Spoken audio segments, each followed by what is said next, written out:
this content is for kids. It's not for kids. Isn't that what I said? No, it's not for kids. If you are 13 years or younger, this is not for you. Do I have to kill somebody in order to actually make that point across? No, man, you don't have to kill no one. Wait a second. No. When we return to our planet, the High Court may well sentence you to torture.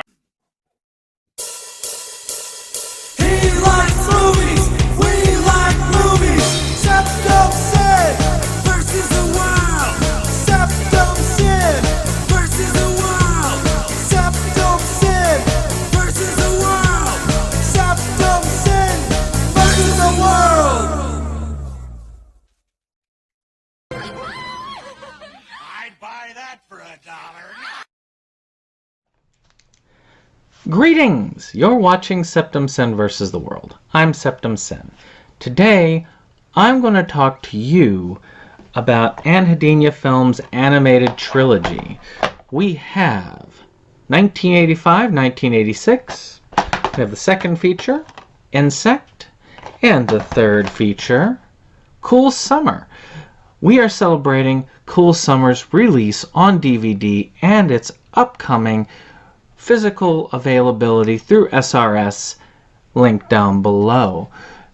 So you might want to keep in check with it because eventually it's going to be out if it's not out by the time you're watching this. So I've talked about these films before on the Anhedenia project. There is a playlist on my page that has all the episodes, so if you have an interest in anything and all things Anhedenia films, then you might want to check that out on the channel. I said to myself, you know, I'm feeling fairly good today. I'm going to do a triple feature and watch all three of these films back to back so I can go ahead and do an official DVD movie review on this. I already have a YouTube shout out filmed, so why not go ahead and get this together. So we're going to talk about how I got these. Now, these two I got on Amazon after I saw them on the Vimeo page for Anhedenia Films. I went ahead and I watched all of them. I think I've talked about how I was introduced originally through the Death Toilet Films, which I'm sure y'all might have taken a look at my video talking about this 90s release. And I eventually watched all of them, and I really wanted to get physicals of all the ones I enjoyed. And these two I really enjoyed. They're about $10 each on Amazon. They probably are still on Amazon, so you should take a look at them. I mean, Insect, Cool Summer, I managed to get from the creator himself, and with a forward hope of a full-on official release coming soon that you can go ahead and get for yourself. Well, I mean, no hope. There will be one. Now, let's take a look at what we've got here. I like to do this for all of my physical releases. So, of course, you've got the kind of stuff on the back, and you can see the type of animation. This really broadcasts the animation better than any of the other covers, so you can take a look what the art style is like. And I love disc art. It's just having it disc art is there. Yeah, Cat brings me his toy. He always likes to bring it to me. Yeah. So again, I like that kind of wraparound for Insect. And of course the cool disc art. There are no special features on any of these. I mean, Cool Summer here. And this is probably not the final disc art, but still, it's pretty awesome to have it. I wanted this in my collection. I'm glad I have it in my collection. So, let's talk about what these films are about and why I really like having them archived on physical when I can just watch them on digital. Anything I think is worth watching again and again, I want on physical. Not everything that I have on physical, though, is worth watching again and again. But if I seek it out, yeah. Well, enough of my blathering on. Let's talk about the films. So we're going to start about the first film here. I'm going to just 1, 2, 3 it out there. So 1985, 1986 takes place now in these years where these 12-year-olds are transitioning from elementary school to middle school. So 6th to 7th grade out where he was at. Mine was odd. Mine was like middle school was 8th grade only, and then high school was 9th. So middle school is 1 year for me. So on this, these guys, these friends, they hang out, and it's let me see if I can see them on here. I mean, you've got him, Errol, who's the main character here.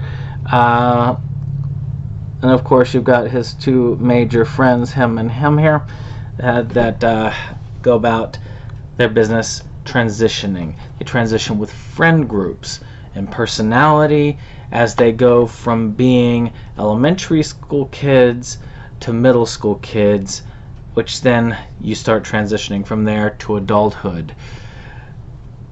It gets very real very fast, and if you've gone through this, for me a lot of that transition was a little bit older, but one could say middle school, like 8th grade, and it could just be that way of thinking. 8th grade was a bit of that transition, where you've got friends you've got that friend who's like, who talks about you behind your back, maybe or maybe not looking to instigate something between you and other people. You've got that friend who's always just like play fighting around. You've got that friend that's ready to fight at the drop of a hat. You got your tough kids. You got your not so tough kids. It's just, in general, a mishmash. Now, I love the way that the storytelling has been done in this, to the point where though the animation is simple, it doesn't matter.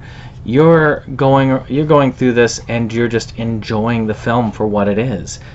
And that's the fun of it. That really is the enjoyability of this film, along with others. Look, I will get to you in a moment.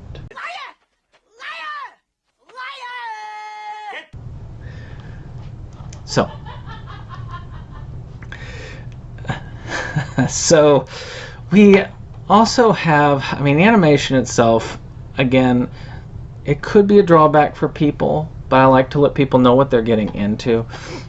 As I said before, the storytelling and the music and all the other things in themselves are good enough to where the animation simply gives you a bridge to tie those story elements all together.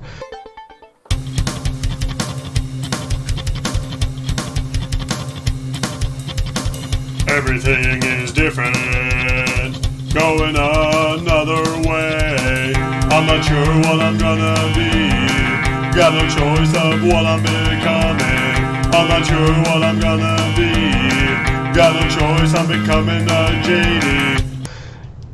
And anything that can just have everything else fall into the background and draw you in. And even on a second viewing, this drew me in quite well. It's well worth it. Now, there are points in the film where it can drag a little bit. I'm not going to lie on that end. But it's only a little bit. I would give 1985, 1986 an 8 out of 10. So let's talk about the second film in this, Insect. Now, Insect is about these two brothers. You got an older brother, 17, almost turning 18. You got the little brother who's like in his like 14, and their mother just died. Their father died a number of years before, and now they're waiting in their house until their aunt and uncle can take them in. It's a very hard story about two personalities, two brothers, who are having to live with the loss in their own way. But also, in the house, there are some mysterious things going on. Strange, creepy phone calls, disappearances, dead animals outside. And this is really creepy to the main character. This is done in the same art style as 1985-1986. Again, same kind of musical style, but this one is much more of a horror drama than it is just a general kind of high school drama like this. This is far more of a horror, so again, the blood splatter, it kind of feels that way. And it gets very creepy as time goes on. I can say safely that it does build suspense as it goes. You can see the complexity of the relationship between the two brothers as they go about their lives, trying to cope in their own ways. The older brother kind of trying to emotionally distance himself from the whole thing, whereas the younger brother is just trying to cope, and he's just having such a hard time. You can tell that the entity in the house knows who the weaker of the two is, because he's constantly trying to tease the younger brother to fall into that. And of course the end, well, I'll let you decide with the end. Now, as far as bad, again, it all depends on what you think of the animation style. If you're somebody who that is the stickler for you, you're not probably going to like this. But if you can really go with the storytelling, and you need to understand, this is the animation work of one person. And I think this was the first time he actually tried animation. So again, this is a pretty amazing thing right there. I feel like the story and all that goes with it does transcend that to a higher level. And though I did not find it quite as personal as this, the story was indeed right up there with it. So I would give Insect a 7 out of 10. So let's talk about the third film, which is kind of a prequel to 1985-1986, the newly released Cool Summer. Of course, on the cover here it says it's 1984. 3 middle school boys want to have some fun. They meet Thomas. He might be a serial killer. Well, I think that's pretty much the whole of it. That tells the story right there.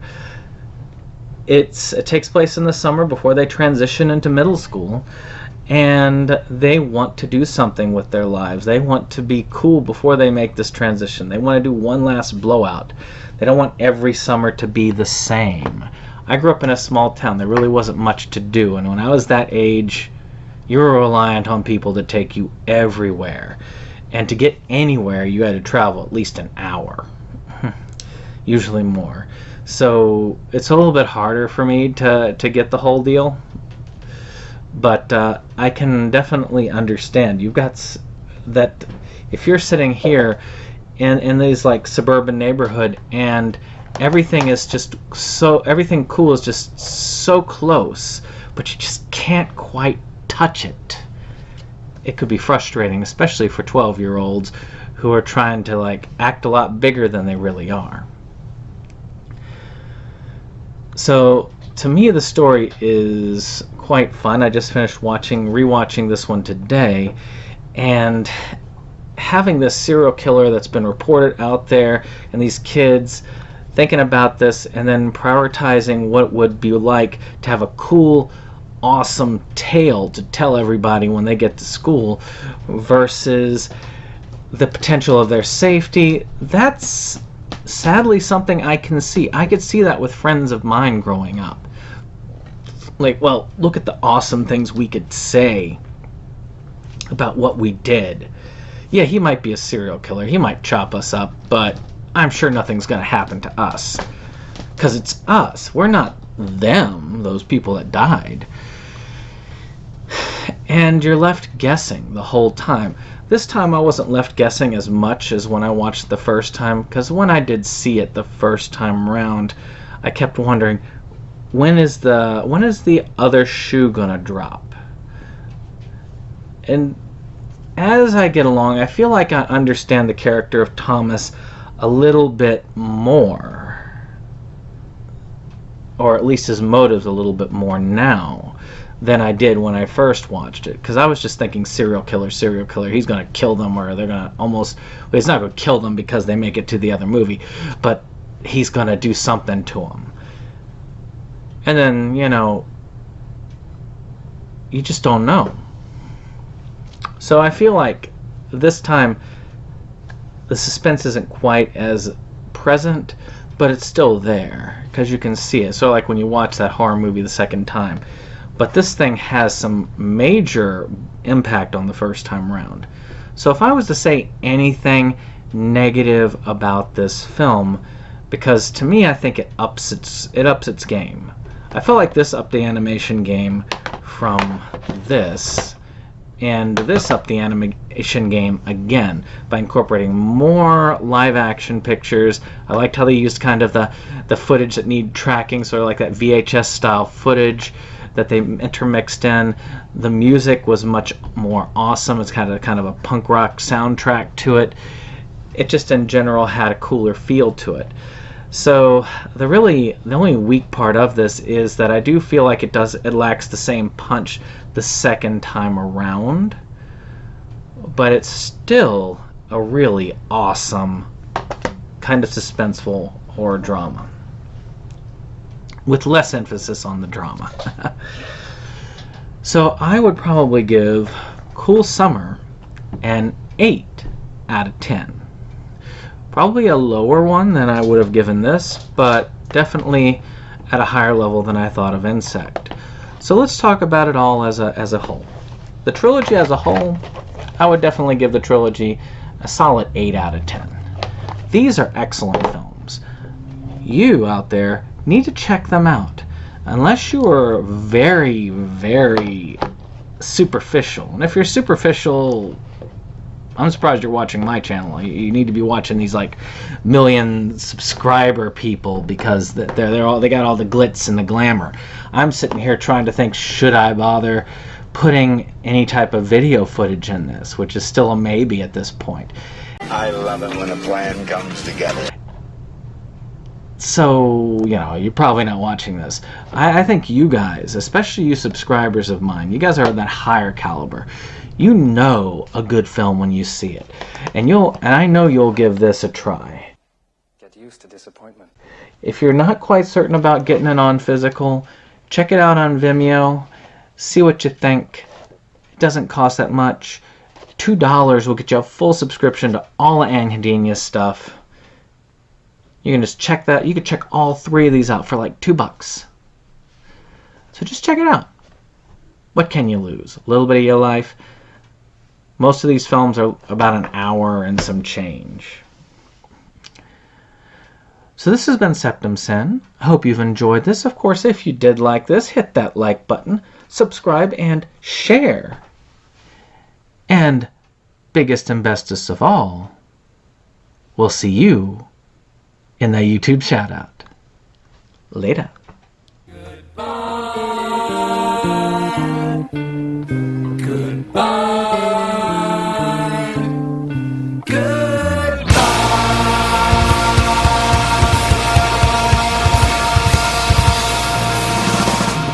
Hello there, and greetings. This is SeptumSin versus the world. I'm SeptumSin. Of course, we are doing the YouTube shoutout.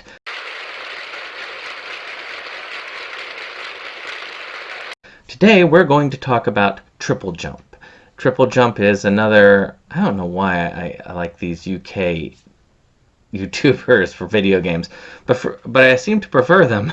But this is a fun channel. They do Let's Plays of bad games. They do pretty cool lists. I saw them originally because they did this list of every Batman game, and they ranked all of them, and there are a ton of them. It's just really fun to watch some of their ranking lists, some of their top 10s, some of their general discussion. I've even listened to some of their podcasts, though in truth, I don't have time for all that. So, let's talk about what you can do. You can check them out. Give them a listen and see if you like them. If you like some fun video game content, some tongue-in-cheek stuff, they've even had a couple of cooking videos which are entertaining to watch. You'll probably enjoy this channel. They have a lot of good humor, and in general, when I look at a channel, I look at the general charisma of those people presenting, and they do have a pretty good amount of that. Well, this has been our brief YouTube shout out. I hope you've enjoyed this, and if you have, check them out. Link will be in the description down below.